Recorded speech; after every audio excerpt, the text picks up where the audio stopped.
How to fix the Telegram app auto delete problem. Hello everyone, my name is Smile and in this video I'm gonna show you how you can fix this very problem of yours. First of all, long press on the Telegram application, tap on the very eye icon on the top right side where you will see screen like this.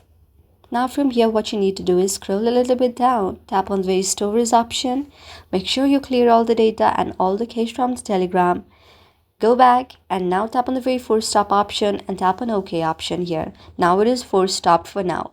When you do this, you can simply go on the battery option. If it is restricted, then you can go and tap on the optimized option because this is the most recommended option for your battery on most of the apps. With restricted option, if you tap on that, then this might mislead on something. Now go back and tap on your very Play Store option. Now just search for the Telegram.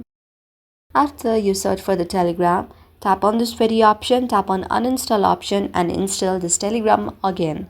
Now this might solve your problem. So this is how you can do it. I hope you like the video. If you like the video, then please do hit the thumbs up and subscribe button and also comment in the comment section below. Thank you for watching.